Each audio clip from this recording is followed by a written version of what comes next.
discuss about the packing efficiency and what we mean by packing efficiency. Packing efficiency calculation होता है volume occupied by the sphere present in the unit cell divided by the total volume of the unit cell into 100%. चलिए आज हम लोग packing efficiency का calculation सीखेंगे। तो सबसे पहले पैकिंग एफिशिएंसी का जो कैलकुलेशन हम लोग सीखेंगे that is for the simple cubic lines. अब इसके लिए हमें दो तीन चीज की जरूरत होगा। सबसे पहले मैं ये एज्यूम कर लेता हूं ये जो एटम है इस एटम का जो रेडियस है वो रेडियस है आर और ये देखिए आर यहां पर लिखा गया है दिस इज द आर और इसका जो एज लेंथ है वो एज लेंथ कितना होगा एज लेंथ कितना है that is a clear now important चीज क्या है ये जो लैटिस है that is the cubic lattice अगर क्यूबिक लैटिस है तो क्यूबिक लैटिस के लिए सबसे इम्पोर्टेंट रिलेशन क्या होता है a is equal to b is equal to c this is the relation we know now एक सिंपल क्यूबिक जो लैटिस होता है जो सिंपल क्यूबिक जो सेल होता है उसमें टोटल नंबर ऑफ एटम कितना होता है टोटल नंबर ऑफ एटम होता है 1 तो सिंपल क्यूबिक जो यूनिट सेल होता है उसमें टोटल नंबर ऑफ एटम कितना होता है 1 होता है ये कहां से आया 8 कॉर्नर है और हर एक कॉर्नर में एटम फाइंडिंग प्रोबेबिलिटी कितना होता है एक एटम का कितना पोर्शन मिलता है 1/8 तो टोटल एटम कितना मिलता है 1 मिलता है ये आप लोग जानते हो और हर एक एटम का मैंने रेडियस कितना लिया है r तो फिर volume occupied by the atom और स्पेयर वो कितना होगा एक atom multiplied by 4/3 pi r cube that means 4/3 pi r cube इसमें कोई प्रॉब्लम है no problem okay now the volume occupied by the sphere हम लोग कैलकुलेशन कर लिए अब the volume of the unit cell देखिए volume of the unit cell देखिए ये क्यूबिक लैटिस है तो क्यूबिक लैटिस का वॉल्यूम कितना होगा ए क्यूब होगा ए नाउ मैं तो ये जो volume occupied by the atom ये जो कैलकुलेशन किया गया है that is calculated in form of r now we have to calculate the unit cell the volume of the unit cell in form of r and how I going to calculate now just see this diagram if you see this diagram if this radius is r this radius also belongs to r this radius also belongs to r so total distance is 2r and this length is known as the edge length or axial length so that means here a is equal to what obviously होगा 2r अगर a is equal to 2r आ रहा है that means the volume of the cube of volume of the unit cell वो कितना आ जाएगा a cube that means 2r cube that means 8r 2r cube that means 8r cube so packing efficiency कितना आएगा packing efficiency आ जाएगा volume occupied by the atom that is 4/3 pi r cube and volume of the unit cell वो कितना होगा 8 r cube सो उसको अगर तुम कैलकुलेशन करोगे वो आ जाएगा 52.4%। नाउ इसमें और एक इंपॉर्टेंट चीज सीखना है हमें देखिए जब हम लोग क्लोज पैकिंग इसके बाद सीखेंगे close packing is the arrangement of the atom in one dimension, two dimension and three dimension and how this pair or how these particles are closely packed. अगर मैं एटम को अरेंज करने के लिए जाऊं जैसे सपोज सोचो ये एक वन डायमेंशनल फिगर है इसके अगर इसके ऊपर अगर मैं एटम को अरेंज करूंगा तो एटम ऐसे अरेंज होगा कंटिन्यू अगर कंटिन्यू ये एटम अरेंज होता जाएगा अब अगर देखोगे अगर कोई भी एक मैं एटम लेता हूं सपोज ये एटम और ये एटम लेकर मैं डील कर रहा हूं अगर अगर ये दोनों एटम को लेकर मैं डील करता हूं तो अब देखिए ये दोनों एटम क्लोजली प्रेजेंट है दोनों एटम या ये दोनों एटम को लेकर भी क्लोज अब डिसाइड कर सकते हो अब ये दोनों एटम के बीच में सबसे मिनिमम डिस्टेंस कितना होगा द नियरेस्ट नेबरिंग एटम उसके बीच में जो नेबर में प्रेजेंट है उस दोनों एटम के बीच में जो डिस्टेंस है this distance is known as d और ये डी कितना होगा अब कोई भी दो एटम को लेके कैलकुलेशन करके देख लो वो होगा ये आर और ये r that means d is equal to हमेशा होगा क्या होगा 2r। तो जब सिंपल क्यूबिक के लिए कैलकुलेशन किया गया तो a इज इक्वल टू क्या आया, 2r। ये हम लोग जानते हैं, कैलकुलेशन किया है। और इसके साथ d का रिलेशन क्या है, d is the nearest distance, सबसे closest distance between the two neighbouring atom, two neighbour, two जो क्लोजेस्ट एटम होता है वो एटम के बीच में जो डिस्टेंस होता है उसको हम लोगों को कैलकुलेशन करना है। वो दोनों के बीच में डिस्टेंस कितना है, d है। तो d is equal to also been 2r, so therefore a is equal to 2r is equal to d. This is the relation for the simple cubic atom. ये हमें याद रखना है और इससे न्यूमेरिकल प्रॉब्लम आता है जिससे मैं असाइनमेंट में क्वेश्चन दे दूंगा। सो ऑब्वियसली इसको आपको याद रखना है। Now if we going to calculate this packing efficiency for the face centre, face centre के लिए क्या होता है, एटम कहाँ प्रेजेंट होता है, फेस पे प्रेजेंट होता है। तो फिर therefore we have to calculate this length, sorry we have to calculate this length. Now ये लेंथ को अगर मुझे कैलकुलेशन करना है, सबसे पहले देखो इसमें क्या होता है, पैकिंग एफिशिएंसी कैलकुलेशन के लिए मुझे दो चीज इंपॉर्टेंट है। एक तो volume occupied by the sphere divided by volume of the unit cell. तो इसमें टोटल नंबर ऑफ एटम कितना प्रेजेंट होता है, टोटल नंबर ऑफ एटम कितना प्रेजेंट होता है, इसमें total number of atom present होता है 4। कैसे होता है ये, देखो इसका कैलकुलेशन हम लोग जानते हैं। देखो कॉर्नर में कितना एटम है, 8। तो 8 अगर एटम होगा, हर एक एटम का प्रोबेबिलिटी कितना होगा, 1/8 प्लस फेस कितना है, 6 फेस है, तो हाफ मल्टीप्लाइड बाय 6, तो टोटल एटम कितना होगा, 4 हो जाएगा। और 4 एटम का अगर वही रेडियस अगर हम लोग मेंटेन कर रहे हैं, यहाँ पर r रेडियस को अगर मेंटेन किया जा रहा है, एटम का रेडियस अगर हम लोग ले रहे हैं r और एज लेंथ को अगर a ले रहे हैं, सो देयरफॉर 4 एटम के लिए वॉल्यूम कितना होगा, 4 multiplied by 4/3 pi r cube, यही होना चाहिए। क्लियर बेटा, उसको ही कैलकुलेशन किया गया। यहाँ पर देखो 4 एटम के लिए calculation, volume occupied by the atom is equal to 4/3 pi r cube multiplied by 4, so that is 16/3 pi r cube. Okay, now सबसे इंपॉर्टेंट चीज क्या है, यहाँ पर एटम कहाँ प्रेजेंट है, फेज में प्रेजेंट है। सो ये लेंथ कितना होगा, इस लेंथ को अगर मुझे कैलकुलेशन करना है, सो सिंपल बात है, ये चीज सोचो कि ये जो लेंथ है that is a, cubic lattice है, सो ये लेंथ भी ए होगा। सो ये जो डायगोनल है, ये जो डायगोनल है, इसके लिए लेंथ कितना होगा, √2a, ये होना चाहिए। सो √2a आ गया मेरा लेंथ।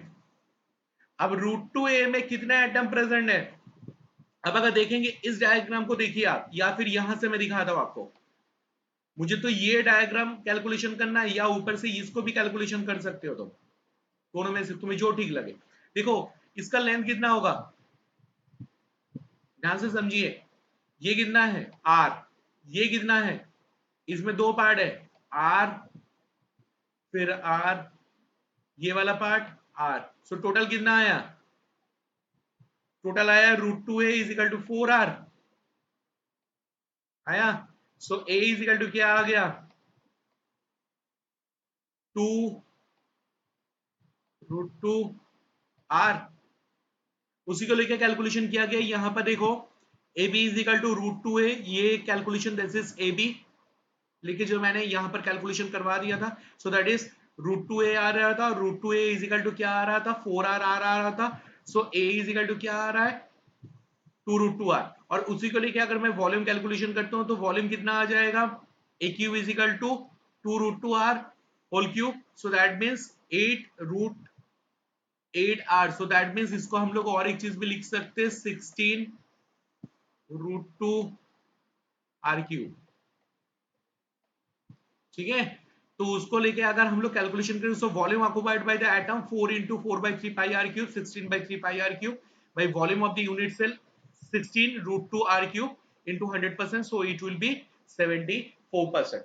अब इसके लिए भी वही a r और d का रिलेशन हम लोग देख लेते कि कितना रिलेशन आएगा। देखो इसके लिए a इज इक्वल टू क्या आ रहा है, 2√2r, ये हम लोग कैलकुलेशन किए हैं। और हम लोग क्या जानते हैं, d is equal to 2r, so that means हम लोग यहां पर लिख सकते हैं √2d तो दो एटम के बीच में जो क्लोजेस्ट डिस्टेंस होगा वो क्या हो जाएगा, यहां पर देखो अगर ए से डी कैलकुलेशन के लिए आपको बोलता है, या डी से आर, डी और आर के बीच में रिलेशन कैलकुलेशन के लिए बोलता है, वो भी आपको यहां से कैलकुलेशन हो सकता है। ठीक है, ये आपके लिए बहुत ज्यादा इंपॉर्टेंट है। और डी क्या है, d is the closest distance between the two neighbouring atom, closest distance between the two closest atom.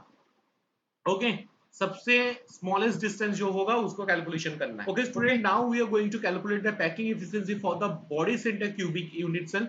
और उसके लिए कैलकुलेशन के लिए बस सेम ही प्रोसीजर है, बट लिटिल बिट चेंज है। सबसे पहले तो इसमें नंबर ऑफ एटम्स कितना होता है, इसमें सबसे पहले तो नंबर ऑफ एटम्स कितना होता है, 2 होता है। कहां से आया ये 2, 8 इंटू 8 कॉर्नर है, और हर एक कॉर्नर में एटम फाइंडिंग प्रोबेबिलिटी कितना होता है, एक एटम का कितना प्रेजेंट होता है, 1/8। और एक सेंटर ऑफ बॉडी है, this is the centre of the body. तो ये कितना है, इसमें एक एटम पूरा का पूरा मिलते हैं, सो that means the total number of atom हो जाता है 2। और हर एक एटम के लिए रेडियस हम लोग कितना ले रहे हैं, आर ले रहे हैं।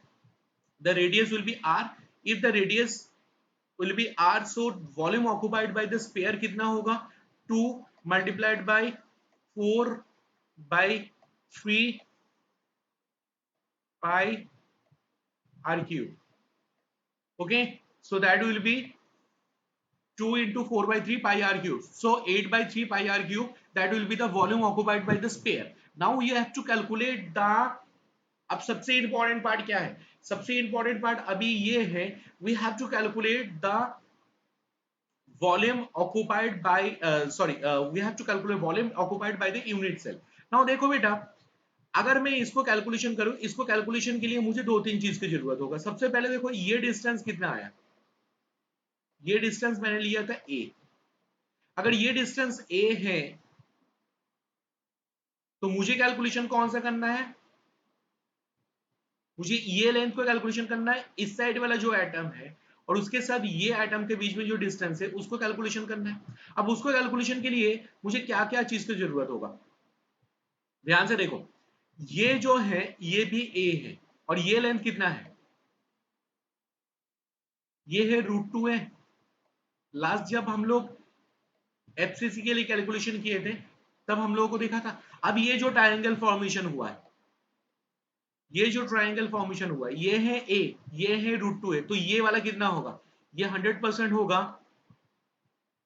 √3 है, होना चाहिए। ठीक है, यहां पर कैलकुलेशन करके भी दिखाया गया है, दैट इज √3 है। ओके बेटा, सेम इसके बेस में कैलकुलेशन करके दिखाया गया, ये देखो ये डायगोनल के हिसाब से फॉर्मेशन करके दिखाया गया है। ठीक है, कोई प्रॉब्लम नहीं है। नाउ तो √3 आया ये डिस्टेंस, तो √3 इजिकल टू क्या होगा, वही इसमें एटम कितना होगा, देखो इसके बीच में एक एटम है, यहां एक एटम है, और इस साइड एक एटम है। इसके लिए लेंथ कितना, इसके लिए रेडियस कितना होगा r, इसके लिए रेडियस होगा r, इसके लिए कितना होगा r और r, क्योंकि पूरा एटम प्रेजेंट है, इसके लिए कितना होगा r। सो √3 इजिकल टू कितना आ जाएगा, 4r आ जाएगा। सो 4r अगर आया, so that means a is equal to क्या आ जाएगा, 4r divided by √3, 4r divided by √3, यही वाला आ रहा है। सो दैट मींस यहां पर भी देखो r is equal to √3 a by r और a is equal to 4r by √3, ये कैलकुलेशन करके भी यहां पर दिखाया गया है। ओके, नाउ सो अब देखो मुझे वॉल्यूम मिल गया स्पेयर का और a मिल गया। अब total volume of the unit cell कितना होगा, total volume of unit cell हम लोग कैलकुलेशन करते हैं a क्यूब से, दैट मींस ये आ जाएगा 4r by √3 whole cube, that means ये आ जाएगा 64 बाई 3√3 r क्यूब। देखिए यहां पर ये अगर कैलकुलेशन किया जाता है, volume occupied by the atom and volume occupied by the unit cell, volume occupied by the atom कितना होगा 2 into 4/3 r cube, 4/3 pi r cube, so that means 8/3 pi r cube ये आ रहा था। And volume of the unit cell, volume of the unit cell कितना आ जाएगा, a is equal to कितना आया था 4r बाय √3, एंड वॉल्यूम कितना होता है a क्यूब, वॉल्यूम होता है a cube. So a cube अगर है तो इसका वॉल्यूम कितना होगा 4r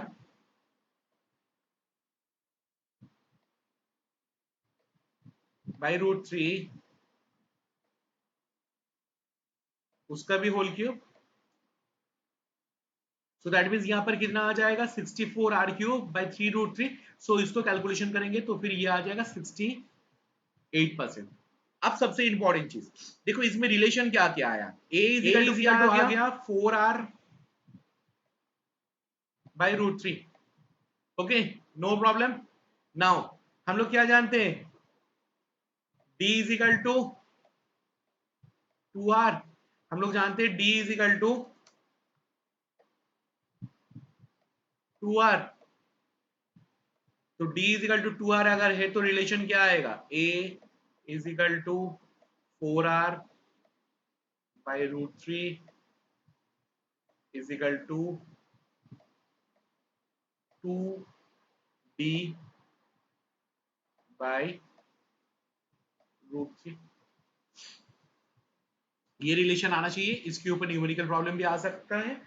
ये तीनों रिलेशन को लेकर मैं एक बार डिस्कस कर देता हूं आप लोगों को, जिसमें न्यूमेरिकल, जिसके बेस में मैं असाइनमेंट में क्वेश्चन भी दूंगा आप लोगों को, ठीक है। चलिए स्टूडेंट, एक बार ए आर और डी के बीच में रिलेशन को और एक बार समझ लेते हैं हम लोग। ए आर और डी के बीच में रिलेशन को समझने के लिए सबसे पहले और एक बार मैं डी को क्लियर कर देता हूँ कि डी क्या है। D is the distance between the nearest neighbour. So that means D होगा क्या, ये देखो d is equal to 2r होगा। इस साइड से कैलकुलेशन करके d is equal to 2r होगा। So d is calculated as 2r। Now relation क्या होगा for the simple cubic, a is equal to 2r। अब 2r is equal to d होता है, सो दैट मीन्स d होगा। For face centre a is equal to क्या होता है 2√2r होता है, that means it is √2d। For body centre a is equal to 4/√3r होता है, ठीक है। ये एक्चुअली 4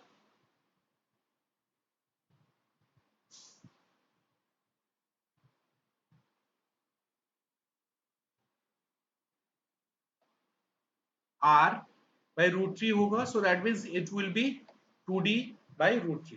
ओके,